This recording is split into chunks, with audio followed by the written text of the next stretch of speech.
I think sometimes I maybe am getting ahead of myself, but you know, if we've got a child who moves all the time, it's easy for us to assume that they need the movement. I feel like over the last few years, I've gotten a little more cognizant of, do they really need to move, or do we need to make sure that this child just doesn't have the core strength and stability to be able to sit still? I mean, all of us maybe have experienced times where standing static is harder than if we're kind of rocking or moving, you know, that type of thing. So just being aware that if you give that child a move and sit cushion or, you know, a band around their chair to give them that movement and it doesn't necessarily work, make sure that it's not because they just can't be still. Hopefully that makes sense. Salty, crunchy, you know, chewy foods. You guys do snack recess, or do kids bring snacks from home in the morning? You know, so maybe a child's bringing a snack and now after this you think, oh, hey, maybe this kiddo should be bringing something that's crunchy. Maybe make that suggestion to a parent, like, hey, might be really helpful if, you know, he brings a crunchy apple or, you know, something like that instead of a banana, or, you know, just to give them that alerting sensory input. And then the deep, firm pressure touch. So, you know, if you are going to approach a child and put your hand on their shoulder, making sure it's a deep pressure touch. I learned recently how tickle and pain travel to our brain in the same pathway. And so we really want to avoid tickling and what could be perceived as tickling, because then we're entering that pain pathway. And it's just not a great pathway to be in. So deep pressure, heavy touch. Additional organizing sensory input. So outlining the schedule for the day. I'm guessing most of you do that. Letting kids know what's coming up, what might be different for the day. Using the cleanup songs, those types of games when you're trying to get kids to follow instructions and finish a task. Limiting extra visual material. So, you know, sometimes there's maybe just a little too much for kids when they're looking around a room. So if you can put things in cubbies, label things, you know, just kind of limiting how much extra is around the room. Sometimes their desks are an absolute mess, and it's no wonder they can't find the books that they need. So, you know, maybe helping them with organizing some of those spaces, just to make them a little bit more efficient in those tasks. Using, I'm guessing probably you use like a number line or a letter line on desks. That can be really helpful, even for older kids if they're struggling. Just so that they aren't having to look near and look far if it's, you know, somewhere else in the room. So,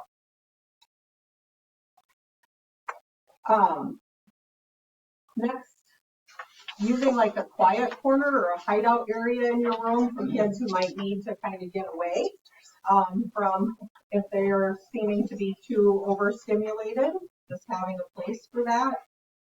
Doing some deep breathing. How many of you guys do deep breathing with your kids in the classroom? Awesome. So many benefits, just even, you know, getting oxygen to our brain, but it can be such again, it kind of goes back to our oral and olfactory sensory systems, which are more calming. So making sure they're breathing in through their nose and then blowing out through their mouth.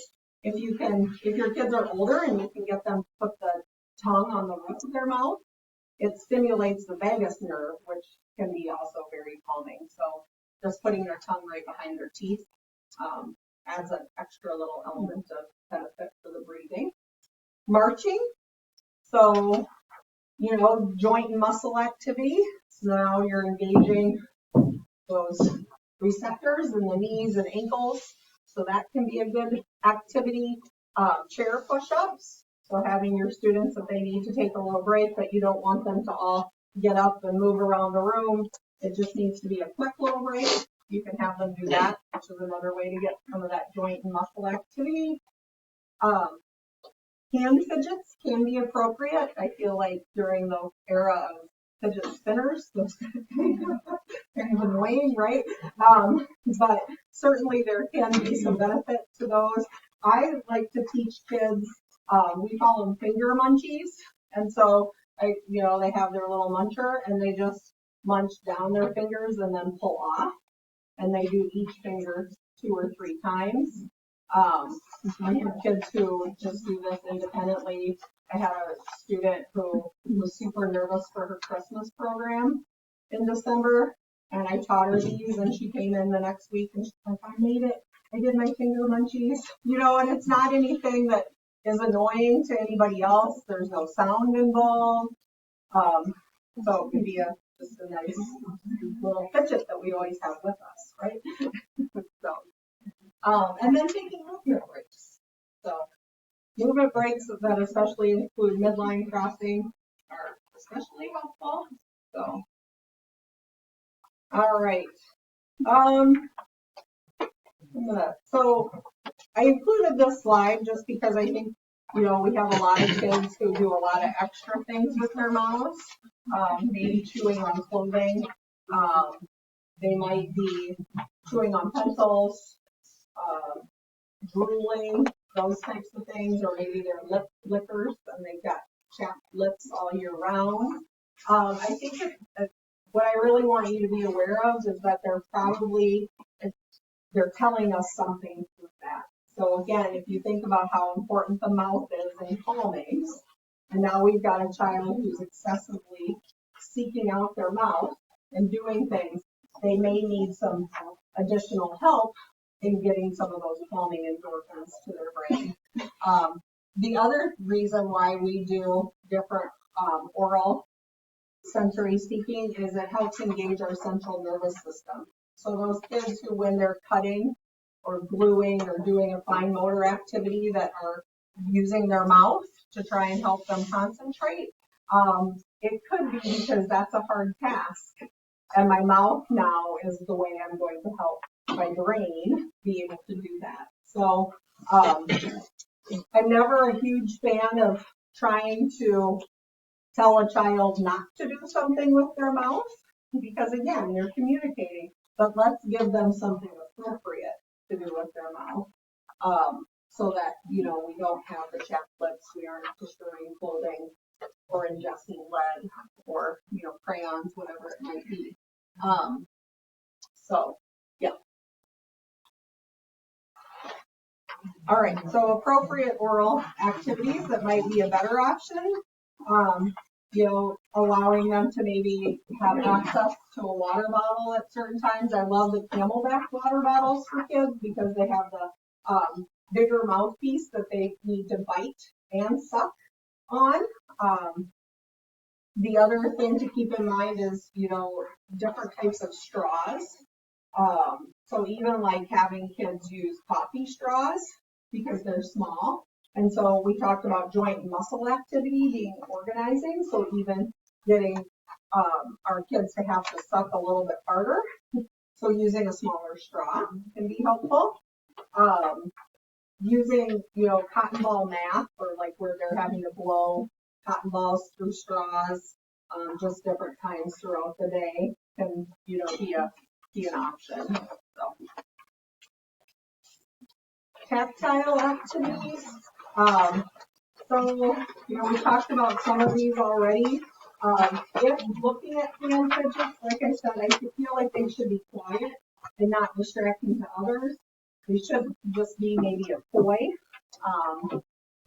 Certainly there are kids who gravitate toward holding little things in their hands.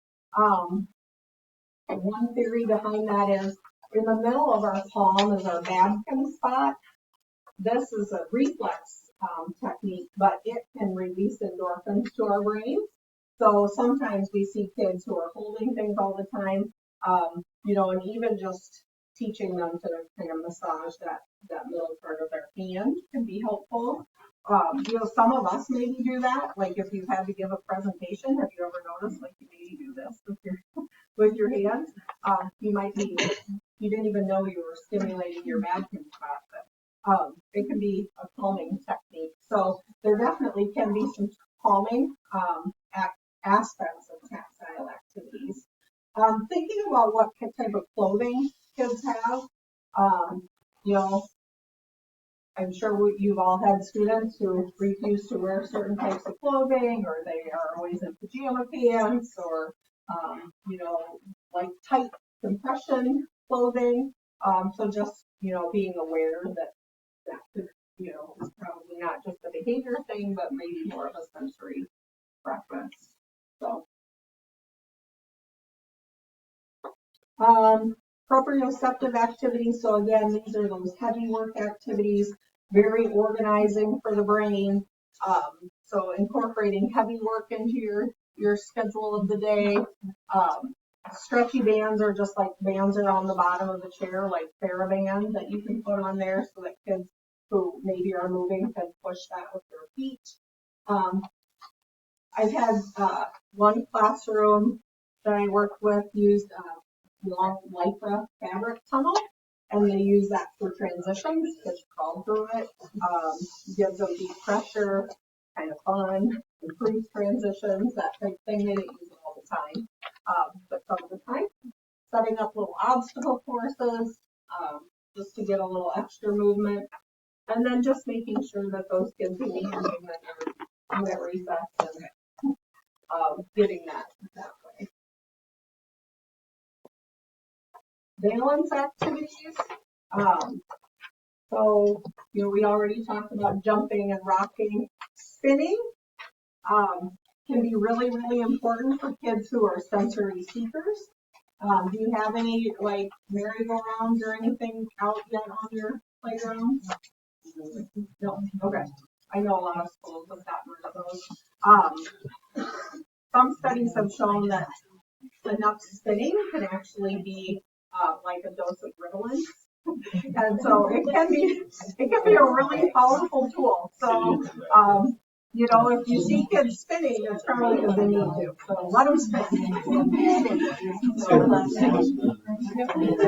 Right, there you go. Again, I listed like some of the move and sit cushions. Those can be really helpful for kids who need to move. A much cheaper option is a $1 install, with just a little bit of air in it. It's a good way to try out the move and sit cushion, because those can be $20 or so. So trying out the beach ball might be a better option. But again, just making sure that we aren't just giving those to all the kids who are moving. Most of the time, it is true. Kids who are moving a lot need to move, but sometimes it's because they can't be still.